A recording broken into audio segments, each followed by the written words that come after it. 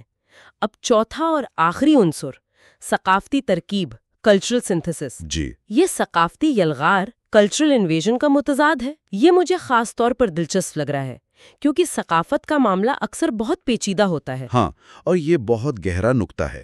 دیکھیں، ثقافتی یلغار میں کیا ہوتا ہے؟ وہی کہ حملہ آور یا جو غالب طبقہ ہے وہ اپنی زبان، اپنے نظریات، اپنی قدریں، بالکل، اپنے رہن سہن کے طریقے، ان سب کو برتر سمجھتا ہے اور محکوم لوگوں پر مسلط کرتا ہے۔ جی، اور انہیں یقین دلاتا ہے کہ تمہاری اپنی ثقافت، تمہارا اپنا علم، وہ تو کمتر ہے، بیکار ہے۔ نتیجہ کیا نکلتا ہے؟ محکوم لوگ اپنی شناخت کھو بیٹھتے ہیں، ان کی اپنی تخلیقی صلاحیت دب جاتی ہے اور وہ عاملہ آور کی نقل کرنے لگتے ہیں۔ یہ تو بہت تباہ کن عمل ہے۔ تو پھر ثقافتی تقریب اس سے کیسے مختلف ہے؟ کیا اس کا مطلب یہ ہے کہ جو لوگ باہر سے آتے ہیں، جیسے انقلابی رہنما، وہ اپنے سارے نظریات اور علم کو ایک طرف رکھ دیں؟ نہیں، ایسا ہرگز نہیں۔ یہ بہت اہم نقطہ ہے۔ ثقافتی تقریب کا مطلب یہ نہیں ہے کہ رہنما اپنے تنقیدی شعور یا علم سے دستبردار ہو جائیں۔ اچھا۔ بلکہ جیسا کہ یہ تحریریں بتاتی ہیں، وہ حملہ آور بن کر نہیں آتے، وہ ساتھی بن کر آتے ہیں۔ ساتھی؟ جی، وہ سکھانے یا دینے والے انداز میں نہیں آتے، بلکہ عوام کے ساتھ مل کر ان کی دنیا کو، ان کے مسائل کو، ان کی سوچ کو سیکھنے آتے ہیں۔ یعنی وہ ایک طرح سے طالب علم بھی بنتے ہیں؟ ایک طرح سے ہاں، وہ عوام کے پیداواری موضوعات جنریٹو تھیمز ان کی تحقیق کرتے ہیں۔ پیداواری موضوعات؟ جی، یہ وہ بنیادی مسائل، خواب، تضادات ہوتے ہیں جو لوگوں کی زندگیوں میں اصل معنی رکھتے ہیں، جن کے گرد ان کی سوچ گھومتی ہے۔ رہنما ان موضوعات کو عوام کے ساتھ مل کر دریافت کرتے ہیں اور پھر ان پر مکالمہ ہوتا ہے۔ اچھا، تو یہ ایک دو طرفہ عمل ہے، باہمی احترام کا۔ رہنماؤں کا جو تجزیاتی علم ہے اور عوام کا جو روزمرہ کا تجرباتی علم ہے، جی، وہ آپس میں ملتے ہیں، کوئی کسی پر حاوی نہیں ہوتا، بلکہ دونوں ایک دوسرے سے سیکھتے ہیں اور اس ملاپ سے ایک نئی زیادہ گہری سمجھ پیدا ہوتی ہے۔ یہ واقعی یلغار کا الٹ ہے۔ بالکل، یہ ایک تخلیقی عمل ہے، سنتھسس ہے۔ اس میں کوئی پہلے سے تیار شدہ ماڈل یا حل مسلط نہیں کیا جاتا۔ رہنما اور عوام مل کر اپنی جدوجہد کے راستے اور منزلیں خود طے کرتے ہیں۔ یہ حقیقی معنوں میں ایک ثقافتی عمل ہے جو موجودہ، غالب، جابرانہ ثقافت کو چیلنج کرتا ہے۔ یہاں تک کہ ان تحریروں میں یہ دلیل دی گئی ہے کہ ہر حقیقی انقلاب لازماً ایک ثقافتی انقلاب بھی ہوتا ہے۔ یہ چاروں ستون، تعاون، اتحاد، تنظیم اور ثقافتی ترکیب، جب پریکسس یعنی عمل اور سوچ کے اٹوٹ جوڑ کے ساتھ ملتے ہیں تو مکالمے پر مبنی آزادی کے عمل کی ایک مکمل متحرک تصویر سامنے آتی ہے۔ اور بار بار یہ بات ابھر کر آ رہی ہے کہ قیادت کا کردار کتنا مختلف ہے روایتی تصور سے۔ یہ صرف حکم چلانے والے جرنیل نہیں ہیں۔ یقیناً نہیں۔ یہ مواد تو قیادت کے تصور کو بالکل بدل دیتا ہے۔ رہنما عوام کے مالک نہیں ہے، نجات دہندہ نہیں ہے۔ نہیں، وہ عوام کو محض اپنے پیچھے چلنے والی بھیڑ نہیں بنا سکتے۔ انہیں عوام کے ساتھ مکمل عاجزی، محبت، اور یہ وہ محبت ہے جو ناانصافی سے سمجھوتا نہیں کرتی، صحیح، اور جرأت کا مظاہرہ کرنا ہوتا ہے۔ انہیں عوام کے ساتھ مسلسل مکالمے میں رہنا پڑتا ہے، ان پر غیر متزلزل بھروسہ کرنا پڑتا ہے۔ ان تحریروں میں ایک بہت ہی آپ کہیں چونکا دینے والی بات کہی گئی ہے، وہ کیا؟ یہ کہ انقلابی رہنماؤں کو مستند بننے کے لیے ایک طرح سے مرنا پڑتا ہے، ٹو ڈائی۔ مرنا پڑتا ہے؟ جی، تاکہ وہ عوام کے ذریعے اور عوام کے ساتھ دوبارہ جنم لے سکیں۔ To be reborn. اچھا، اس کا مطلب ہے کہ انہیں اپنی پرانی حیثیت، اپنے تعصبات، اگر کوئی مرات ہیں تو انہیں وہ سب ترک کر کے عوام کے ساتھ مکمل یکجہتی اختیار کرنی پڑتی ہے۔ وہ اب اوپر سے نہیں سوچتے بلکہ اندر سے عوام کے ساتھ مل کر سوچتے اور عمل کرتے ہیں۔ مرنا تاکہ دوبارہ جنم لیا جا سکے، یہ تو بہت گہری بات ہے۔ اس کا مطلب ہے یہ صرف سیاسی حکمت عملی نہیں، یہ تو ایک ذاتی، ایک وجودی تبدیلی بھی ہے۔ تو خلاصہ یہ نکلا کہ حقیقی آزادی کا عمل کہیں باہر سے، اوپر سے نہیں آ سکتا۔ یہ کوئی تحفہ نہیں جو لیڈر عوام کو دے دیں۔ بالکل نہیں، یہ ایک ایسا عمل ہے جو عوام کے ساتھ مل کر ان کی فعال شرکت سے انجام پاتا ہے۔ صحیح۔ اور اس کا مقصد صرف سیاسی یا معاشی نظام بدلنا نہیں بلکہ ایک گہری انسانی تبدیلی لانا ہے، جسے مصنف ہیومنائزیشن یعنی انسان سازی کا عمل کہتا ہے۔ انسان سازی؟ جی، ایک ایسی دنیا بنانا جہاں انسان زیادہ مکمل طور پر، زیادہ آزادی سے، زیادہ محبت سے انسان بن سکے۔ لیکن کیا یہ عمل، مان لیجئے انقلاب کامیاب ہو بھی جائے، تو کیا وہاں ختم ہو جاتا ہے؟ کیا نئی حکومت آنے سے سب ٹھیک ہو جاتا ہے؟ یہ ایک اور بہت اہم نقطہ ہے۔ ان تحریروں کے مطابق یہ عمل کبھی ختم نہیں ہوتا۔ کبھی نہیں؟ جی، یہاں تک کہ انقلاب کے بعد بھی پرانے جابرانہ نظام کی باقیات، سوچ کے انداز، رویے، ادارے، وہ نئے معاشرے میں موجود رہ سکتی ہیں۔ انہیں ثقافتی باقیات کہا گیا ہے، کلچرل ریمننٹس۔ اچھا، ان کا مقابلہ کرنے کے لیے ثقافتی انقلاب، کلچرل ریولوشن کی ضرورت ہوتی ہے۔ ثقافتی انقلاب؟ یہ تو بڑا بھاری بھرکم لفظ لگتا ہے۔ ہاں، لیکن یہاں اس کا مطلب کوئی تشدد یا صفائی مہم نہیں ہے۔ نہیں، بلکہ یہ اسی مکالمے پر مبنی ثقافتی عمل کا تسلسل ہے۔ یعنی نئے نظام میں بھی عوام اور قیادت کے درمیان مکالمہ جاری رہنا چاہیے، تنقیدی سوچ کو فروغ دینا چاہیے، اور ان پرانی سوچوں اور رویوں کو چیلنج کرنا چاہیے جو انسان سازی کے عمل میں رکاوٹ بن سکتی ہیں۔ شکل نہ بن جائے۔ تو یہ ایک مسلسل جدوجہد ہے یہاں تک کہ کامیابی کے بعد بھی۔ یہ تو کافی محنت طلب اور کبھی نہ ختم ہونے والا کام لگتا ہے۔ بالکل، یہ صبر آزما ہے، ہمت اور دانشمندی کا تقاضا کرتا ہے، اور سب سے بڑھ کر یہ انسانیت کی صلاحیت پر گہرے یقین کا راستہ ہے۔ تو آج کی اس ساری گفتگو کا نچوڑ کیا ہے؟ اگر ہم دیکھیں تو بنیادی پیغام یہی لگتا ہے کہ حقیقی تبدیلی ہمیشہ نیچے سے آتی ہے، عوام کی شمولیت سے اور کھلے مکالمے سے آتی ہے۔ جی، اس کے لیے عوام اور ان لوگوں کے درمیان جو قیادت کا کردار ادا کر رہے ہیں، ایک گہرا باہمی احترام اور بھروسے کا رشتہ وہ لازمی ہے۔ یہ کوئی شارٹ کٹ نہیں ہے۔ آپ نے بالکل صحیح سمجھا۔ یہ ایک پیچیدہ مسلسل عمل ہے، اور آخر میں یہ تحریریں ہمیں ایک سوال، ایک سوچنے پر مجبور کرنے والے نقطے کے ساتھ چھوڑ جاتی ہیں جی، کہ حقیقی آزادی اور انسان بننے کا یہ سفر، یہ کبھی مکمل طور پر طے نہیں ہوتا۔ یہ ایک مستقل جدوجہد ہے، نہ صرف باہر کی دنیا میں جبر کے خلاف، بلکہ خود ہمارے اپنے اندر موجود جبر کی باقیات کے خلاف بھی۔ اور اس مستقل جدوجہد کا حتمی مقصد کیا ہے؟ مصنف کے الفاظ میں مقصد ایک ایسی دنیا بنانا ہے جہاں محبت کرنا زیادہ آسان ہو۔ ایک ایسی دنیا جہاں محبت کرنا زیادہ آسان ہو۔ تھوڑا توقف، یہ واقعی ایک گہرا اور طاقتور خیال ہے جس پر سوچتے رہنا چاہیے۔ آج کے لیے اتنا ہی۔